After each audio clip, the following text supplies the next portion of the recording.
दोस्तों, भारत को गुलामी की बेड़ियों से आजाद करवाने में कई क्रांतिकारियों ने अपना पूरा जीवन बलिदान कर दिया था। इन क्रांतिकारियों ने अंग्रेजों का जीना हराम कर दिया था। उन्हीं में से एक थे चंद्रशेखर आजाद, जिन्होंने ब्रिटिश सरकार को हिलाकर रख दिया था। लेकिन फिर भी चंद्रशेखर आजाद को ब्रिटिश पुलिस कभी जिंदा नहीं पकड़ पाई थी। उनका कहना था कि दुश्मन की गोलियों का सामना हम करेंगे, आजाद ही हैं और आजाद ही रहेंगे। दोस्तों, वो चंद्रशेखर आजाद थे जिन्होंने देश की आजादी के लिए अपना पूरा जीवन बलिदान दे दिया, लेकिन कभी भी दिखावा नहीं किया था। ये बात आपको हैरान कर देने वाली है कि चंद्रशेखर आजाद कभी भी अपना फोटो नहीं खिंचवाते थे, क्योंकि चंद्रशेखर आजाद को यह डर लगा रहता था कि अगर उनकी फोटो अंग्रेजों के हाथ लग गई तो उनके ये देश की आजादी का मिशन असफल हो जाएगा। अभी जो आप ये तस्वीर देख पा रहे हैं, ये मात्र एक तस्वीर है जो चंद्रशेखर के दोस्त मास्टर रुद्र नारायण ने चुपके से खींची थी। लेकिन दोस्तों, एक गद्दार ने देश के लिए मर मिटने वाले इस क्रांतिकारी को मुखबरी करके पकड़वा दिया था। तो चलिए दोस्तों, आज की इस वीडियो रिपोर्ट में चंद्रशेखर आजाद की कहानी को जानते हैं। आखिर कैसे वो अपनी अंतिम सांस तक ब्रिटिश पुलिस के हाथ नहीं लग पाए थे। तो हेलो एंड नमस्कार दोस्तों, मैं हूं आपका दोस्त सुरेश सांचोरी और आप हिस्ट्री टेलीविजन यूट्यूब चैनल देख रहे हैं। दोस्तों, तारीख थी 23 जुलाई 1906। मध्य प्रदेश के झाबुआ जिले के भाबरा गांव में एक बच्चे का जन्म होता है। नाम था चंद्रशेखर तिवारी। चंद्रशेखर तिवारी शुरुआत में ही पढ़ाई में काफी अच्छे हुआ करते थे। साथ ही शरीर में वो काफी हट्टे कट्टे होने की वजह से उन्हें तीरंदाजी का भी काफी शौक था। लेकिन चंद्रशेखर तिवारी को गांव में रहकर लक्ष्यहीन जीवन जीना अच्छा नहीं लग रहा था। इसके बाद चंद्रशेखर तिवारी निकल पड़े थे अपने घर से मुंबई की ओर, जहां उन्होंने बंदरगाह पर जहाज की पेंटिंग करने का काम शुरू किया। लेकिन कुछ समय काम करने के बाद उनके मन में ख्याल आया कि अगर पेट ही पालना था तो गाँव में रहना क्या गलत था। इसके बाद चंद्रशेखर आजाद ने बनारस जाने का मन बना लिया और वहां पर उन्होंने संस्कृत पाठशाला में पढ़ाई शुरू की। लेकिन पढ़ाई के दौरान उन्हें अंग्रेजों के जुल्मों की खबरें लगातार अंदर से कचोटती जा रही थी। उस समय अंग्रेजों का जुल्म उफान पर था और ऊपर से चंद्रशेखर के साथ कॉलेज में भी क्रांतिकारी विचारधारा के काफी विद्यार्थी थे। साल 1919 में जलियांवाला बाग में डायर की बर्बरता ने पूरे देश के लोगों को आक्रोश से भर दिया था। चंद्रशेखर आजाद पढ़ तो संस्कृत पाठशाला में रहे थे, लेकिन उनका मन अंग्रेजों की जुल्मकारी नीतियों से परेशान हो चुका था और साल 1920 में गांधी जी ने अंग्रेजों के खिलाफ असहयोग आंदोलन छेड़ दिया और ये मौका देखकर चंद्रशेखर आजाद ने भी असहयोग आंदोलन में कूदने का मन बना लिया। गांधी जी के असहयोग आंदोलन में चंद्रशेखर आजाद जब कॉलेज के अंदर धरना प्रदर्शन कर रहे थे और इस बात की खबर अंग्रेजों को लग जाती है तो कुछ ही देर में ताबड़तोड़ वहां पर ब्रिटिश पुलिस आ जाती है और इन विद्यार्थियों को गिरफ्तार कर लेती है। चंद्रशेखर के अलावा बाकी सभी स्टूडेंट क्रांतिकारी उम्र में काफी बड़े थे। उन सभी को कठोर कारावास की सजा सुना दी गई। लेकिन जब अंग्रेजों ने आजाद से उनका नाम, पता और पिता का नाम पूछा था, तब चंद्रशेखर ने जवाब दिया, मेरा नाम आजाद है, मेरे पिता का नाम स्वतंत्रता है और मेरा पता जेल है। उसके बाद इनके नाम के पीछे जुड़ गया आजाद, चंद्रशेखर आजाद। लेकिन उस समय चंद्रशेखर मात्र 14 साल के थे, इसलिए उन्हें किसी कठोर कारावास की जगह 15 बेतों की सजा सुना दी थी, जिसमें ये बेत इतनी जोर से मारे जाते थे कि सामने वाले की चमड़ी उतर जाती थी, यहाँ तक कि शरीर का मांस भी फट जाता था। लेकिन चंद्रशेखर के आजादी के सपने के आगे ये सजा कुछ नहीं थी। उन्होंने इन बेतों को सहते हुए हर एक बेत पर वंदे मातरम का नारा लगाया था। लेकिन इसके बाद कभी भी चंद्रशेखर आजाद ब्रिटिश पुलिस के हाथ नहीं लगे थे। ये वो दौर था जब महात्मा गांधी अहिंसा के रास्ते से आजादी के लिए लड़ रहे थे, मगर चोरा चोरी हत्याकांड के बाद गांधी जी ने अपना आंदोलन वापस ले लिया था। इस बात से कई युवा क्रांतिकारी नाराज हो गए और उन्होंने एक अलग विचारधारा पर चलने का मन बना लिया।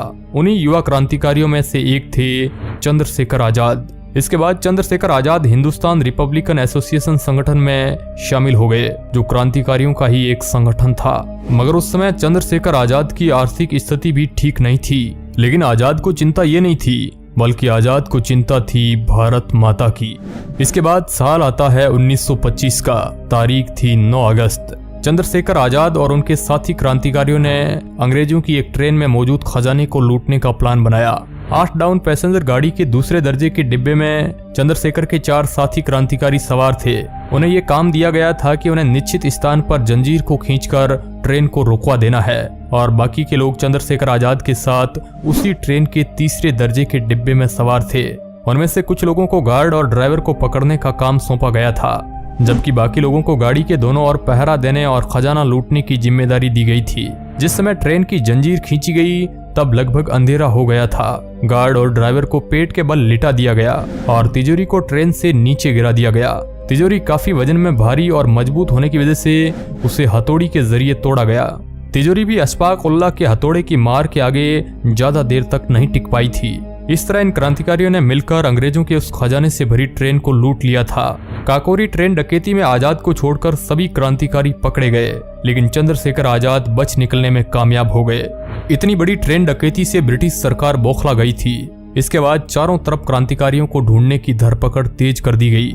गुप्तचर विभाग के लोग सजग होकर उन सभी लोगों पर निगरानी रखने लगे जिन पर क्रांतिकारी होने का शक था। करीब 47 दिन बाद उत्तर प्रदेश के कई स्थानों पर छापे मारकर क्रांतिकारियों को गिरफ्तार किया गया। इनमें से 4 लोगों को फांसी पर चढ़ा दिया गया, 4 को काला पानी में उम्र कैद की सजा सुना दी गई और बाकी 17 लोगों को लंबी कैद की सजा सुना दी गई। सिर्फ चंद्रशेखर आजाद और कुंदन लाल ही पुलिस के हाथ नहीं लगे थे। आजाद को ब्रिटिश पुलिस कभी भी जीवित नहीं पकड़ पाई। दोस्तों, साल 1928 में भगत सिंह को गिरफ्तार होने से आजाद ने बचा लिया था।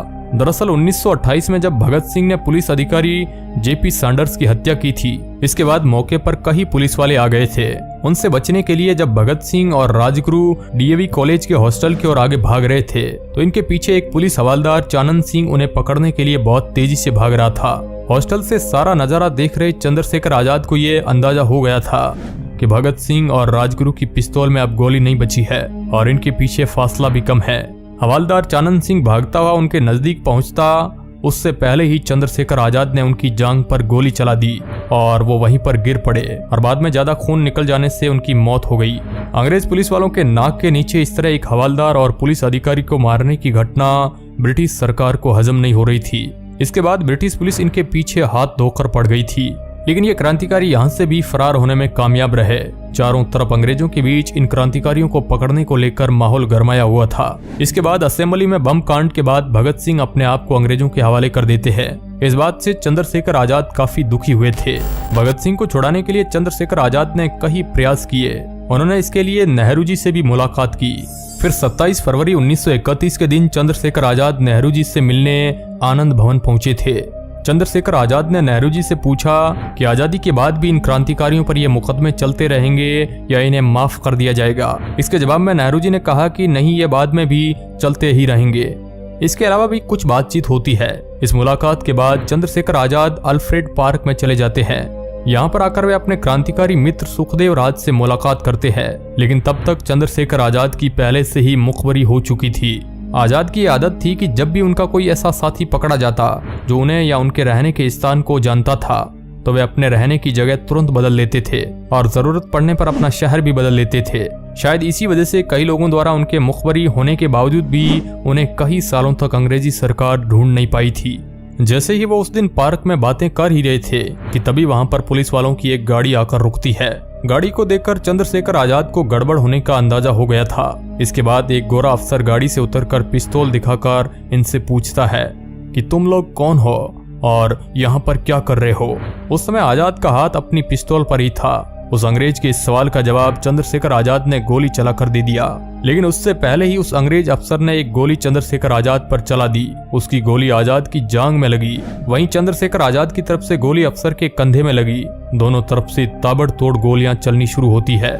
इसके बाद कई पुलिस वाले उस पार्क को चारों तरफ से घेर लेते हैं। चंद्रशेखर आजाद इसके बाद एक जामुन के पेड़ के पीछे छुप जाते हैं। यहाँ से आजाद अपने साथी को तो सुरक्षित भगाने में कामयाब हो जाते हैं, मगर आजाद खुद घायल अवस्था में पुलिस वालों का सामना करते रहे।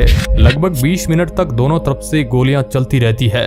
इसके बाद चंद्रशेखर आजाद को अंदाजा हो गया था कि पुलिस ने चारों तरफ से घेर लिया है और फिर चंद्रशेखर आजाद ने अपनी अंतिम गोली खुद को मार ली और ब्रिटिश पुलिस चंद्रशेखर आजाद को कभी जिंदा नहीं पकड़ पाई। चंद्रशेखर आजाद ने इस देश के लिए अपने जीवन का बलिदान दे दिया।